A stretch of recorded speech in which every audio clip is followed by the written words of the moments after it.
At our anniversary dinner, my husband raised a toast and laughed 5 years wasted on a gold-digging nobody. The guests chuckled until I slid a folder across the table. Funny, I said, because this fake prenup means you get nothing. And those texts with your sister's best friend? They just went to everyone you know. The lawyers arrived with divorce papers before dessert, but the real surprise?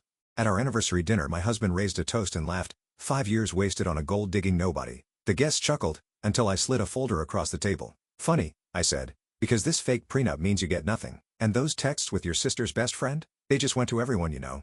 The lawyers arrived with divorce papers before dessert, but the real surprise, I wasn't meant to understand the difference between a tax write-off and tax evasion. At least, that's what Brian believed when he casually discussed falsifying business expenses across our kitchen table while I prepared his coffee. With my back turned, he never noticed how I positioned my phone, recording every word as I nodded sympathetically. "You wouldn't get it, Marissa," he'd say, the condescension in his voice growing more pronounced with each passing year. "Your literature degree is great for reading bedtime stories, but this is real business." And I'd smile, playing my part perfectly. For 5 years, I maintained a meticulously crafted persona, the supportive, simple wife who traded her academic ambitions for domestic bliss. My bookshelves of classic literature served as the perfect prop for his narrative about me. A woman who lived in fictional worlds and couldn't possibly grasp the complexities of his financial empire. What Brian failed to recognize was that my love of literature had taught me to observe, to analyze patterns in behavior, and to recognize the subtle foreshadowing of a man's true character. If you're drawn to stories of underestimated women turning the tables on those who dismiss them, consider subscribing. It's free and supports more empowering content. Now let's see how Marissa's 5 years of patience finally pays off. In the early days of our marriage, the dismissiveness was subtle. A patronizing smile when I asked about his work, the way he simplified explanations as though speaking to a child. I noticed, but I also noticed something more valuable. When he thought I wasn't intellectually equipped to understand, he stopped hiding things. By our second anniversary, he'd begun leaving financial documents in plain sight. By our third, he was taking business calls in front of me, discussing questionable practices with his partners while I quietly folded laundry nearby. "Don't worry about her," he'd say. "Marissa's too busy thinking about her book club to understand what we're doing." What began as hurt pride slowly transformed into calculated observation. I created a simple system, a separate email account where I forwarded photos of documents, transcripts of conversations, and notes about patterns I observed in his business dealings. Initially, it was just a way to prove to myself that I wasn't as simple as he believed. I had no plan for the information. I just couldn't bear the thought of being as ignorant as he assumed. The turning point came on a rainy Tuesday 14 months ago. Brian had left his laptop open while he took a shower, and a notification appeared from someone named Vanessa. The preview showed just enough. "Last night was amazing. Can't wait to see you again when she's visiting her parents." My hands trembled as I clicked the message. There she was, Eve Vanessa Miller, his sister's best friend since college, the woman who hugged me at every family gathering while apparently sleeping with my husband. I scrolled through months of messages, each more intimate and disrespectful than the last. "She doesn't suspect a thing," Brian had written. Too busy with her books to notice the real world around her. I took screenshots of everything, added them to my growing collection of evidence, and returned the computer exactly as I'd found it. When Brian emerged from the shower, I greeted him with the same warm smile I'd perfected over years. But something fundamental had changed. My documentation was no longer just about wounded pride. It had become ammunition. 2 days later, I reconnected with Andrea Blackwell, a college acquaintance who had become a lawyer specializing in divorce and financial crimes. Our coffee meetup appeared casual to anyone watching. Two old friends catching up.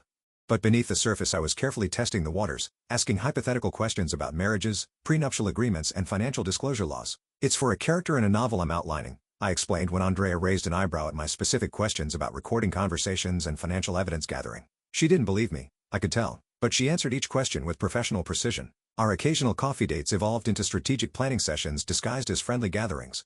Andrea never pushed me to admit what we were really discussing, and I maintained the pretense of creative research for months. It wasn't until I showed her a particularly damning transcript of Brian discussing hiding assets that she finally closed her notebook and looked at me directly. "Marissa, if your character has this kind of evidence, she needs to be very careful about how and when she uses it," she said, her voice low and serious. "Some of what you've described goes beyond grounds for divorce. We're talking potential criminal charges."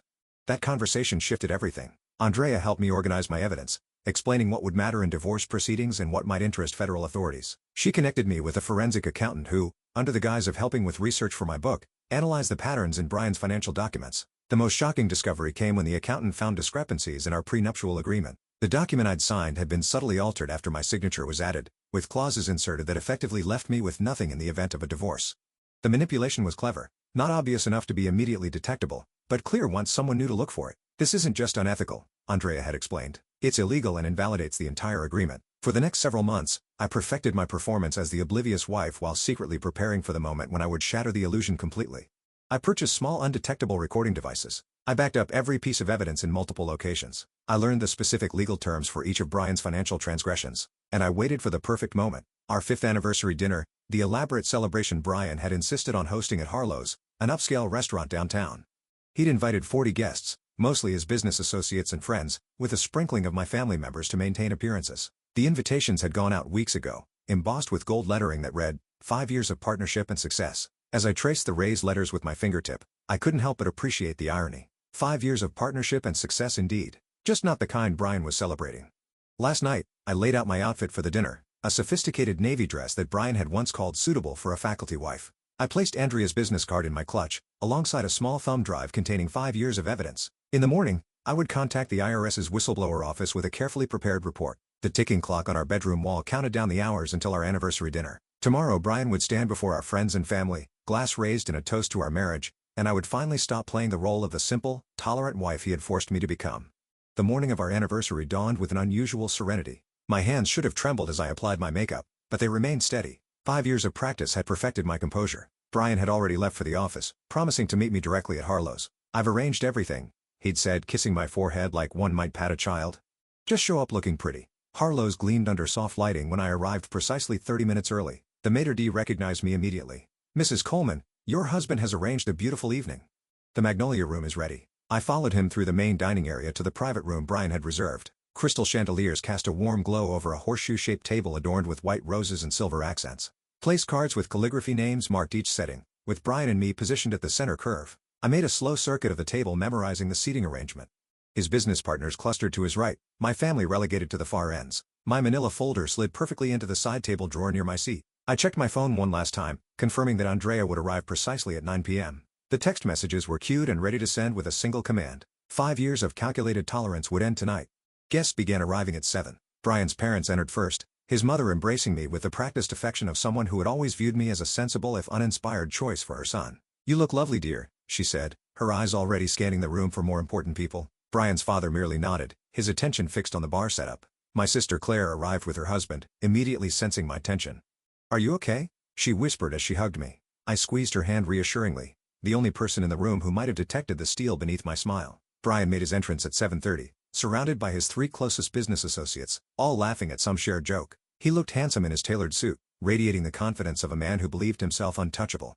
His eyes found mine and he offered the same indulgent smile he'd given me for years, affectionate but dismissive. "There's my beautiful wife," he announced, crossing the room to kiss my cheek. "Always punctual, always perfect." His hand lingered possessively at my waist as he whispered, "I've arranged for the Thompson account to be finalized tonight.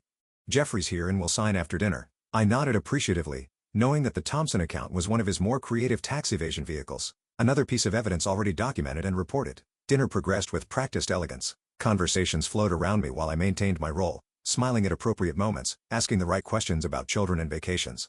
Brian grew increasingly animated with each glass of wine, his hand occasionally patting my thigh beneath the table while he largely ignored me above it. Between the main course and dessert, Brian's business partner Daniel clinked his glass. "I think it's time for a toast to the happy couple." Brian stood champagne flute in hand, the room quieting as everyone turned toward him. His smile carried that familiar edge, the one that appeared when he felt particularly clever. 5 years ago I made what my friends called the safest bet of my career. He began generating appreciative chuckles. Marriage to the quiet literature professor who was more interested in fictional worlds than the real one around her. I maintained my smile as murmurs of discomfort rippled through some guests. My colleagues warned me that marrying someone so academically focused might be challenging for a man in my position. He gestured expansively, but I saw what they didn't. A woman who would never question my business decisions, who would be content with the lifestyle I provided while staying safely in her lane. The room had grown awkwardly silent. Even his closest friends looked uncomfortable. "So here's to 5 years wasted on a gold-digging nobody," he concluded with a laugh that failed to disguise the cruelty beneath the words. Who knew that my simple wife would be my greatest asset? The polite chuckles that followed held more discomfort than humor. My sister's face had flushed with anger, and even Brian's mother looked embarrassed by his display. As he sat down looking pleased with himself, I quietly opened the side table drawer and withdrew my folder. The moment had arrived. "I'd like to respond to that lovely toast," I said, my voice carrying clearly through the stunned silence. Brian's smirk remained fixed as I stood, folder in hand. "It's true that I've been quiet these 5 years," I continued, sliding the folder across the table toward him. "But not for the reasons you think."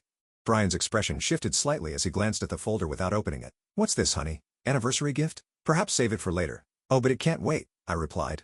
"It's funny you should mention assets because this fake prenup, The one you altered after I signed it means you actually get nothing. His face drained of color as he flipped open the folder, revealing side-by-side comparisons of the original prenuptial agreement and his fraudulent version, with forensic documentation of the alterations. And speaking of assets, I continued removing my phone from my clutch. Those texts with your sister's best friend Vanessa? They just went to everyone in this room. As if choreographed, phones began chiming throughout the room. Guests reached for them reflexively, confusion turning to shock as they viewed the explicit messages and photos I discovered. "What have you done?" Brian hissed, half rising from his seat. "Exactly what you never expected me to do," I answered calmly. I paid attention. The atmosphere in the room transformed instantly. Brian's mother was staring at her phone in horror while his father looked away in disgust. My sister had moved to stand behind me, her hand resting supportively on my shoulder. "You've misunderstood," Brian began, looking desperately around the table. "These messages are dated and time-stamped," I interrupted, "with your location data attached. Interesting how often you were working late at Vanessa's apartment." His business partner Daniel had already moved several seats away, studying the prenup documentation with growing concern. "Brian, is this true? Did you falsify legal documents?" Before Brian could answer, the restaurant's front door opened, and Andrea appeared in the entrance to our private room, legal briefcase in hand and two colleagues trailing behind her. "Ah, perfect timing," I said. "The lawyers are here with the divorce papers. I believe we're just in time for dessert." Andrea's heels clicked confidently across the hardwood floor as she approached our table. The restaurant had fallen eerily silent, with only the soft classical music continuing as if nothing extraordinary was happening. Brian's face contorted between fury and disbelief as he recognized her from the charity gala we'd attended 6 months ago. You're the tax attorney from the Children's Hospital benefit," he stammered, the realization dawning slowly. Andrea smiled politely. "Among other specialties, yes." As she placed the leather portfolio containing the divorce papers on the table, my mind flashed back to a crisp autumn evening 3 years ago. Brian had been on the phone with his accountant in our home office while I dusted the bookshelves, seemingly absorbed in my task. "Listen, just move the Henderson payments through the Cayman account first," he'd instructed, feet propped on his desk. "The IRS doesn't have the manpower to track every international transfer.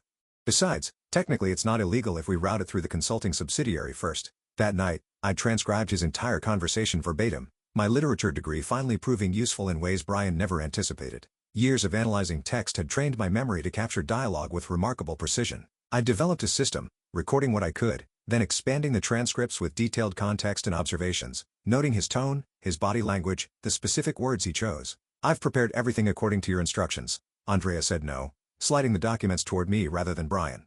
"All the evidence we discussed has been properly filed with the appropriate authorities." Brian lunged for the papers, but his business partner Jeffrey intercepted his arm. "Don't make this worse," Jeffrey muttered, his own face ashen as he glanced between his phone and the prenup evidence. Another memory surfaced. Brian at our kitchen island 18 months ago laughing into his phone. "Of course she doesn't understand the Thompson restructuring. He thinks it's just some corporate reshuffling. The woman reads Jane Austen for fun. She's not exactly equipped to spot a shell company." What Brian never realized was that my literary analysis skills made me exceptionally good at spotting patterns and inconsistencies. When numbers repeatedly appeared in his documents that seemed at odds with what he claimed publicly, I didn't need an accounting degree to flag the discrepancy. I just needed patience and attention to detail. Qualities Brian had always dismissed as the fussy habits of a bookish woman. "This is ridiculous." Brian sputtered, looking around the table for support. "Whatever she thinks she's found is completely taken out of context. Marissa doesn't understand the first thing about business operations." "Is that so?" Andrea replied, removing another document from her briefcase.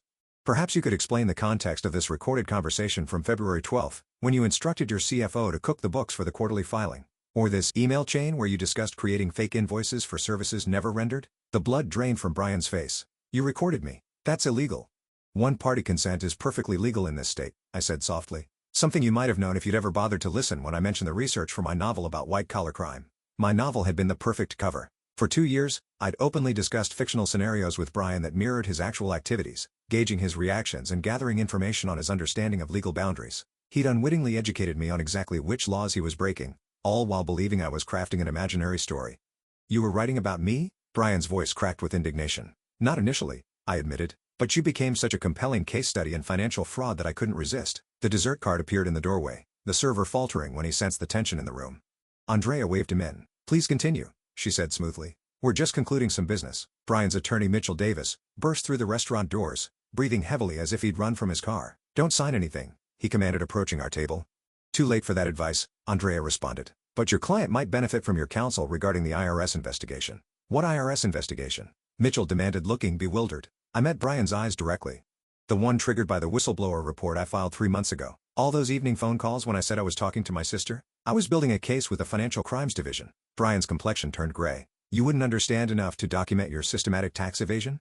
I interrupted. To identify the shell companies you created to hide assets? To track the falsified charitable donations? Actually, I understood everything, Brian. I just never let you see that I did.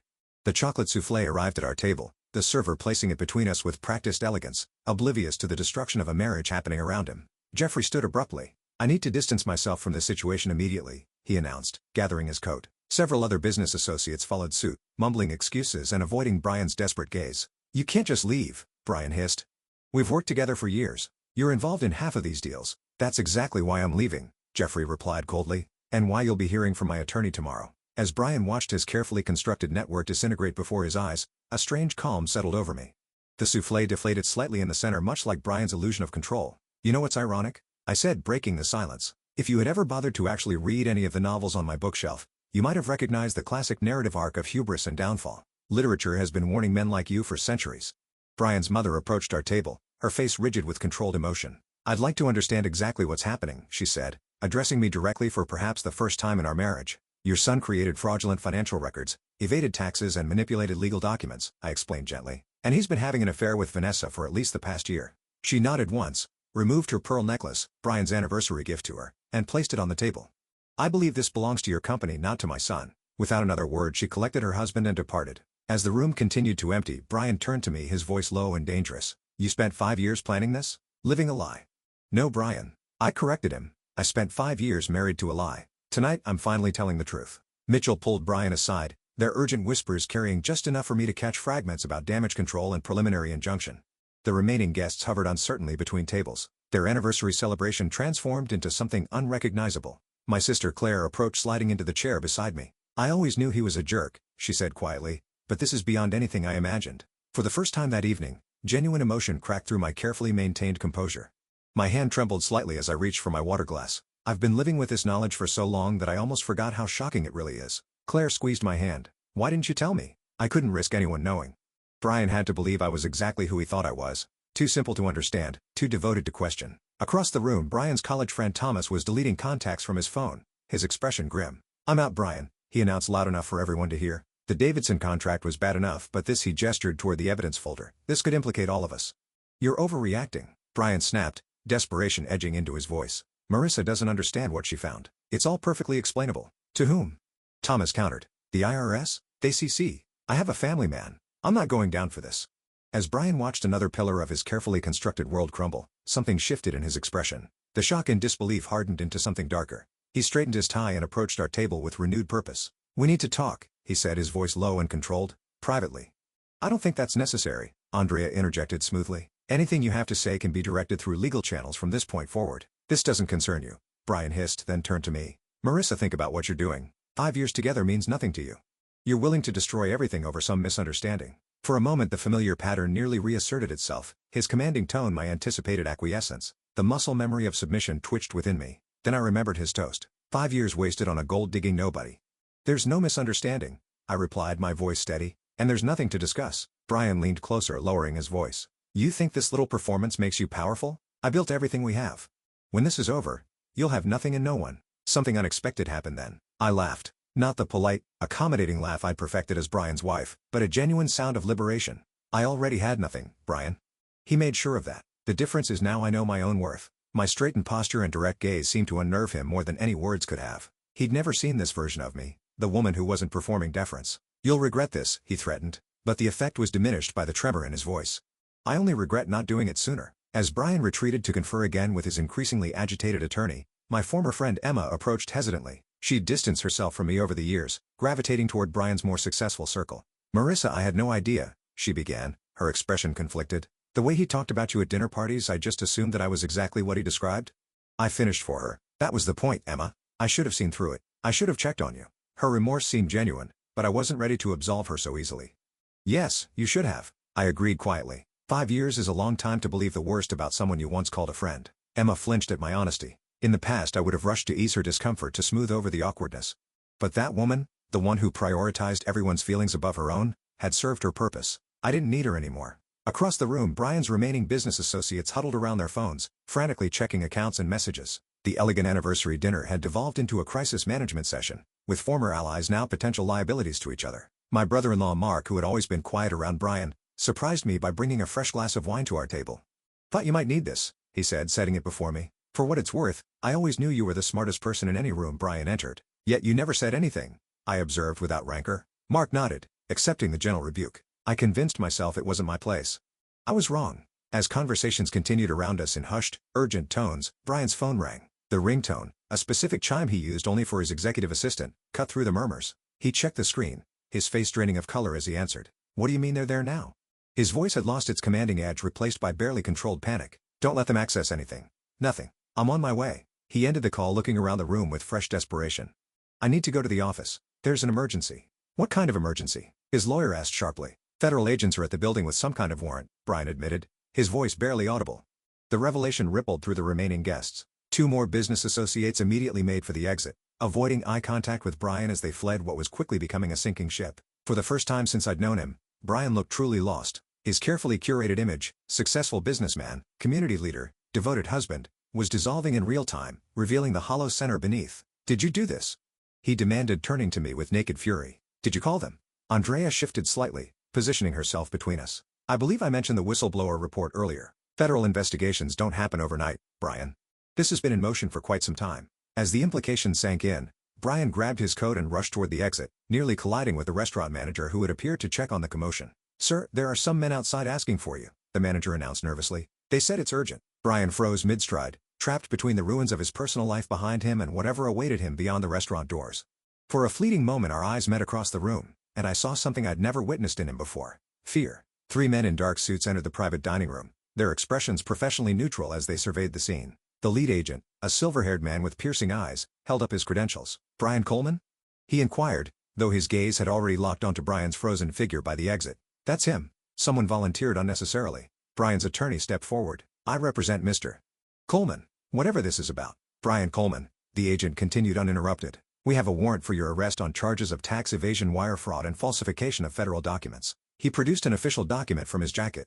You have the right to remain silent. Anything you say can and will be used against you in a court of law. The familiar Miranda warning echoed through the suddenly silent room. Brian's face contorted through a series of emotions. Disbelief, rage, and finally, a dawning horror as he looked back at me. You, he whispered. What exactly did you tell them? I remained seated, the calm at the center of the storm. Everything you told me, Brian. Every conversation you had in front of your wife. Every document you left where I could find it. Every meeting you took in our home. The second agent approached with handcuffs. Brian instinctively backed away. This is a mistake, he insisted, his voice rising.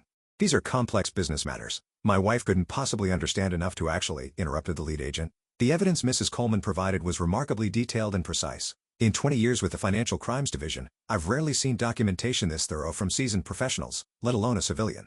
A third agent appeared with a laptop. Mrs. Coleman, if we could verify some final details before we proceed? There are a few transactions we'd like to confirm with you. Brian watched in stunned silence as I discussed complex financial maneuvers with the agent, using terminology and referencing transactions that Brian had always assumed were beyond my comprehension. The Davidson Shell Company was established in March, I explained, but the fraudulent invoices didn't begin until after the Thompson restructuring in June. Brian kept the original paperwork in his home office safe, combination 271436, behind the reproduction Monet. Brian's attorney had gone pale. Stop talking, Brian. Not another word. But Brian wasn't listening. His eyes remained fixed on me as the realization fully dawned. All this time, he said hoarsely, all those evenings when you were reading in the corner, all those dinner parties when you just smiled and nodded. I was paying attention, I said simply. Something you never bothered to do with me. The agents proceeded with the arrest, leading a shell-shocked Brian toward the door. As they passed our table he paused, handcuffed wrists awkwardly positioned in front of him. Why? He asked, genuine confusion in his voice. Why go through with the anniversary dinner? Why the public humiliation? You could have just had them arrest me at the office. I considered his question carefully. Because you needed to understand what you'd done. Not just the financial crimes but how you diminished me for years. Tonight wasn't just about legal justice, Brian. It was about finally being seen. Something flickered in his eyes. Perhaps the first glimmer of genuine understanding he'd ever had about me. Then the agents continued guiding him toward the exit. As Brian disappeared through the restaurant doors, the remaining guests began to disperse, murmuring in shocked tones about what they'd witnessed. Andrea collected her documents and approached my table. Are you all right? She asked gently. I took a deep breath, assessing the hollow space where fear and anger had lived for so long. I think I will be, I replied, surprising myself with the truth of it. Claire wrapped an arm around my shoulders. What happens now? Do you need a place to stay tonight? I shook my head. The house is in my name as of this afternoon. Another detail Brian never bothered to read in the documents I occasionally asked him to sign. Andrea smiled appreciatively at this final strategic move. The federal case will take months, possibly years. Are you prepared for that? I've been preparing for 5 years, I reminded her. I can handle a few more months. As we gathered our things to leave, I paused at the table where Brian and I had sat side by side for the last time. The anniversary cake remained uncut, the decorative 5-toppers now seeming like a different kind of countdown, one that had reached its conclusion. The classroom hummed with energy as my students debated the symbolic significance of wealth in The Great Gatsby. I watched them from behind my desk, appreciating their enthusiasm for literature in a way Brian never could. Dr. Wilson called out Amber from the back row using my maiden name, which I'd reclaimed. "Do you think Daisy really loved Gatsby or just what he represented?" "What an excellent question," I replied. "What does the text tell us about the difference between genuine connection and the performance of love?" The discussion bloomed, students referencing specific passages while I guided them toward deeper analysis. Skills I'd once used to dismantle my husband's criminal enterprise now channeled into nurturing young minds at Riverside Community College. After class, I gathered my materials and headed to the campus coffee shop where I'd established an informal weekly gathering for female students interested in financial literacy. What had begun as casual conversations had evolved into structured sessions covering everything from compound interest to recognizing financial red flags in relationships. My phone buzzed with a text from my publisher confirming our meeting to discuss the manuscript of my book, Hidden in a Woman's Guide to Financial Self-Defense. The advance had been modest, but the early interest from women's groups had surprised everyone but me. Outside the coffee shop I spotted a familiar face, Vanessa, Brian's former mistress, hovering uncertainly near the entrance. Our eyes met and I braced myself for confrontation. Instead, she approached with visible hesitation. "I saw the flyer about your financial literacy group," she said, avoiding direct eye contact.